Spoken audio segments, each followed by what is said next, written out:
Well, we're here in the garden of Cheryl Spicer, member, and it's located in Taylors Falls, Minnesota. And I can see that you've got quite a collection of shade plants here, Cheryl. A lot down in there. Lots of hostas. We've just come up through a lot of hostas.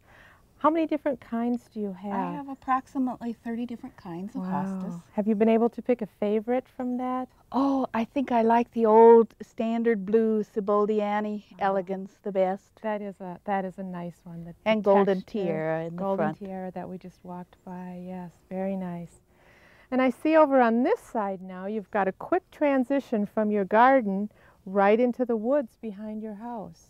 I initially planted the hostas and the daylilies along this edge to keep the vegetation from the woods from totally overtaking the yard. Now I see a lot of your hostas are flowering at this time of year. Do you let them all flower or do you cut the flowers off? I let them all flower. The hummingbirds particularly love the flowers. Yes. And some of the varieties set seed, some are sterile, and the ones that set seed I let flower until I have quite a few seed pods on them, and then I cut them off and lay them down under the edges of the leaves, and I get a lot of seedlings. I know this is a problem for many shade gardeners where you've got the large trees with their roots taking water, and then you've got the heavy canopies with the hostas and the other shade plants. Do you find that you have to do any additional maintenance for this situation? I do extra watering along these areas where I have these large hostas because they take so much water, and the leaf is so heavy that unless we have a torrential downpour, the water simply doesn't get to the soil. Doesn't get to the roots, right. So you do need to water. Now this is a plant that I think is becoming more and more popular, and I really like it in shade situations. Plume poppies, yes. Yes. They're one of my favorite.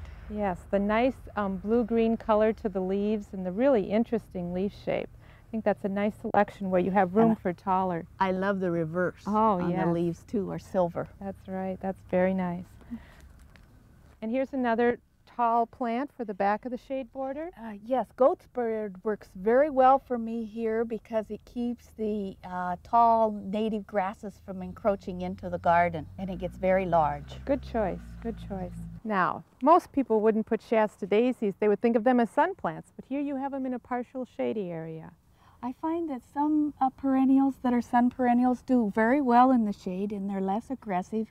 And as you can see, the Shasta daisy does wonderfully here, and it's not so invasive. It looks great, it looks healthy, and you don't have to do the division quite as often, I suppose. Exactly. Are there any other perennials that you would recommend people try in the shade? I have had good luck with the perennial rudbeckia and the perennial chrysanthemum, those wonderful single aster-like flowers. Yes, those are nice. And they do get aggressive in the sun. Yes, they do. Right, you're right. Well, this has been lovely, Cheryl. Thank you so much for sharing your garden with us.